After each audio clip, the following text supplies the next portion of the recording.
Hello friends, नमस्कार। कैसे आप सब लोग? मैं आपका दोस्त अजय सैनी। दोस्तों, ईरान में भयंकर प्रोटेस्ट हो रहे हैं। क्या ये रिजीम चेंज के लिए हो रहा है या अमेरिका के द्वारा हो रहा है, या वहाँ के लोग इतना परेशान हो गए वहाँ की इस्लामिक गवर्नमेंट से कि अब उनका ना जीना दुभर हो रहा है। जैसे वो कहते हैं ना कि अब तो पानी सर से बहा से ऊपर आ गया, अब तो या तो करो या मरो, डू और डाई। ये वो वाली सिचुएशन है। दोस्तों, वहाँ पे नारे लग रहे हैं कि मुल्लाज मस्ट लीव, और हमें इस शरिया कानून से मुक्ति चाहिए। और एक उनका और नारा है फेमस बहुत ज़्यादा, जब तक मुल्लाओं को दफनाया नहीं जाता तब तक ये हमारा वतन नहीं होगा। ऐसे खतरनाक खतरनाक नारे लग रहे हैं, और सबसे फेमस है इसमें मुल्लाज मस्ट लीव दिस कंट्री। इसका मतलब ये कि जो भी मुल्लाजों के द्वारा शासन चलाया जा रहा है उन्हें वो अब एक्सेप्टेबल नहीं है। उन्हें अब वही वाला ईरान चाहिए जो किंग के समय पे था। आज की डेट में इतनी ज़्यादा महंगाई हो चुकी है कि वहाँ का जो आम आदमी है ना, वो बहुत परेशान हो गया। आम बिजनेसमैन है, बहुत परेशान हो गया। वो अपने खर्चे नहीं निकाल पा रहा, वो अपनी दुकानदारी नहीं कर पा रहा, वो आगे बढ़ नहीं पा रहा। उसकी वेल्थ एकदम से ख़त्म हो जाती है। कैसे? मैं एक एग्जांपल बताता हूँ। आज से महीने भर पहले चले जाओ तो एक डॉलर 42,000 रियाल में मिल रहा था। 42 से 43,000 रियाल में मिल रहा था। आज की डेट में 28 दिसंबर को वही $1 1,44,000 रियाल में मिल रहा है। इसका मतलब आप ये देखो कि एकदम से उनकी करेंसी इतनी डीवैल्यू हो गई, रियाल इतना गिर गया कि वो 4 गुना नीचे चला गया। तो जिसपे 1 करोड़ रुपए होंगे, जिसने अपनी सेविंग करके रख रखी होगी, उसकी वेल्थ रह गई है 25 लाख। और जिसपे 1 लाख होंगे उसकी वैल्यू रह गई है 25,000, यानी 4 गुना वो कम हो गई। तो दोस्तों, जिसने ये सोचा था कि मैं अपने बच्चों के भविष्य के लिए रख रहा हूँ, उनकी उनकी पढ़ाई लिखाई के लिए रख रहा हूँ, उनकी शादियों के लिए रख रहा हूँ, उनके बिजनेस के लिए रख रहा हूँ, या अपना घर बनाने के लिए रख रहा हूँ, या अपनी मेडिकल इमरजेंसी के लिए रख रहा हूँ, वो तो एक झटके में वो वेल्थ उनकी चवन्नी हो गई रुपया से। तो इसलिए वहाँ के जो शॉपकीपर्स हैं, जो बिजनेसमैन हैं, वो सारे के सारे वो रोड पे आ गए और इनका साथ दिया वहाँ की यूनिवर्सिटी के स्टूडेंट्स ने, वुमेन्स ने। क्योंकि वुमेन्स ऑलरेडी सबसे ज़्यादा प्रताड़ित थी, क्योंकि उन्हें हर जगह पे जहाँ पे भी जाएं, रिवोल्यूशनरी गार्ड उन्हें हिजाब रखने कहते थे, और वो कंपलसरी था वहाँ पे रखना। तो जो उन्होंने हिजाब की वजह से वो इतना परेशान हो गए थे कि वो मुल्ला वहाँ पे शरिया कानून लाना चाहते थे, और उन्होंने काफ़ी हद तक उन पर लागू भी करवाया। स्टार्टिंग में उनके लोगों ने इसे एक्सेप्ट किया, क्योंकि तब तक कोई इकोनॉमिक क्राइसिस नहीं थी। अब इकोनॉमिक क्राइसिस इतनी ज़्यादा आ गई है। आप ये देखो कि जब से अयतुल्ला खमेनी आए वहाँ पे, जो सुप्रीम लीडर हैं ईरान के, तब से यूएस ने उनके ऊपर और यूरोपियन कंट्रीज ने उनके ऊपर सैंक्शंस लगा रखे हैं। वो उनके ऊपर ऑयल पे, गैस पे, बैंकिंग पे, इंश्योरेंस पे, और वो किसी से भी व्यापार नहीं कर सकते, कोई उन्हें पैसा नहीं दे सकता। उन्होंने अपने जितने भी अमेरिका, यूरोपियन कंट्रीज हैं, उनसे कहा कि आप इन पे सैंक्शन लगाओ, तो सभी ने उन पे सैंक्शन लगा रखे हैं। इस वजह से जो वहाँ की इकोनॉमी है एकदम कोलैप्स्ड हो गई। छोटा मोटा जो चाइना उनसे कुछ खरीदता है, लेकिन चाइना इतना ज़्यादा नहीं खरीदता, क्योंकि उसे भी डर है इस बात का कि अमेरिका उनकी कंपनियों पर सैंक्शन ना लगा दे। जैसे इंडिया अभी की कंपनी पे सैंक्शन लगाया है, और नायरा पे सैंक्शन लगाया, और नायरा रशिया से ऑयल खरीदती थी, नयारा और रोजवेल्ट है उनसे खरीदती, तो अमेरिका ने उस पर सैंक्शन लगाया, तो इंडिया पे जो पहले 25% टैरिफ था बढ़ के 50% हो गया।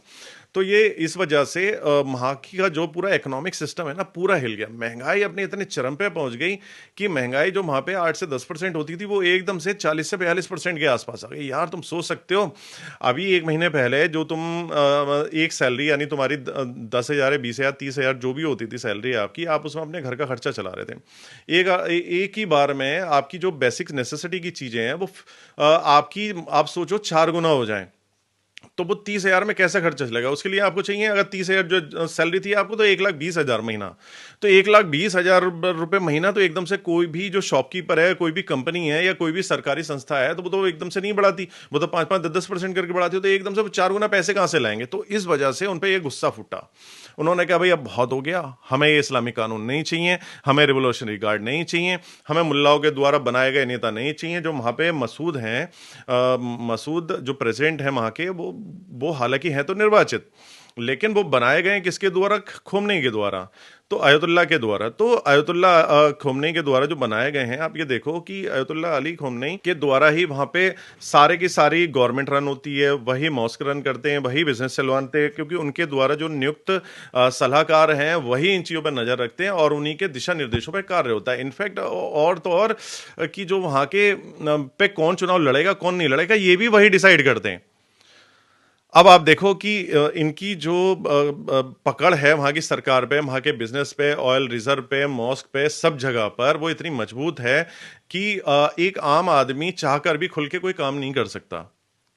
इसी वजह से प्रताड़ित होकर के वहाँ की जनता सड़कों पे आ गई। उन्होंने कहा भैया आर्य प्यार, और उन्होंने नारा दिया मुल्ला मस्ट लीव, यानी मुल्लाओं तुम्हें ये देश छोड़ना पड़ेगा और तुम्हें दफनाने तक ये वतन हम अपना नहीं मानेंगे।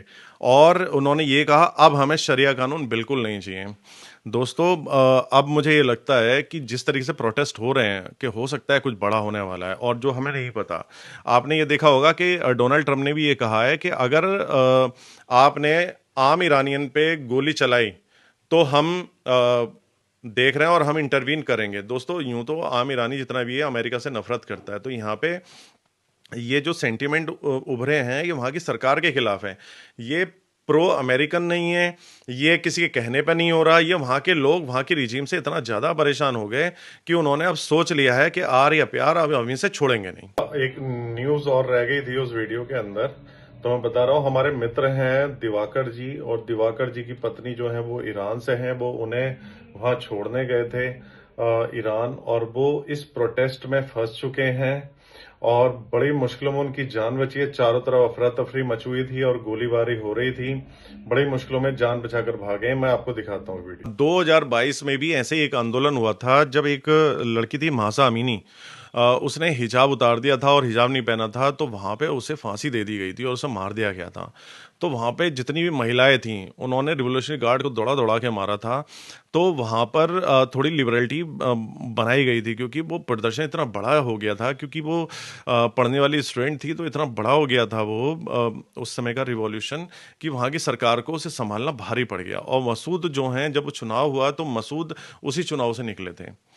तो दोस्तों इस समय ईरान बहुत ज़्यादा प्रेशर में है, यानी कि अयतुल्ला अली खोमनेई कि किस तरीके से अपनी इकोनॉमी को हम पटरी पर लेके आए। लेकिन ये जब ही लेके आ सकते हो जब आपके ऊपर से सैंक्शन हट जाएं, जब एफआईआई आपके यहाँ पे पैसा लगाएं, आप अपना ऑयल एक्सपोर्ट कर पाओ, दूसरे दूसरे जो आपकी कंपनियां हैं वो ग्लोबल में जाके काम कर पाएं। लेकिन ये हो नहीं सकता इतनी आसानी से बिना अमेरिका और बिना यूरोपियन यूनियन के या अन्य कंट्रीज के। इतनी ज़्यादा उन्होंने रोकें लगा रखी हैं कि वो चाहकर भी वो ईरान उससे बाहर नहीं निकल सकता। जितने भी अभी प्रदर्शन हो रहे हैं, इन प्रदर्शनों में जो खोमनेई के समर्थक हैं उन्होंने आमने सामने से उन प्रदर्शनकारियों को ललकारा, आम ईरानियों को ललकारा और उन पर गोलीबारी करी। और मैं ये कहूँ कि जो वहाँ की सरकार है, वहाँ उनके द्वारा जो गुंडे पाले जाते हैं, आतंकवादी पाले जाते हैं, उनसे वहाँ के आम लोगों को हवा दी और 40-50 लोगों को मारा। आप ये देखो कि इस समय महंगाई इतनी है कि सब परेशान हो गए। जब राजा हुआ करते थे 1979 में, किंग के समय पे $1 इक्वल टू 70 रियाल। आज इतना हास्यास्पद है कि भैया $1 इक्वल टू 1.4, यानी कि 14 साढ़े 14 लाख रियाल। इतनी इनकी जो करेंसी है डीवैल्यू हो गई है। दोस्तों रिजीम चेंज होता है नहीं होता, वहाँ की जनता वैसे तो जाग चुकी है। मुझे ये लगता है इस बार वो रिजीम चेंज करके ही मानेंगे। आपका क्या कहना है इस बारे में जरूर कमेंट बॉक्स में जरूर लिखिए, और ऐसी ही नई अपडेट्स हम आपके लिए लाते रहेंगे। धन्यवाद।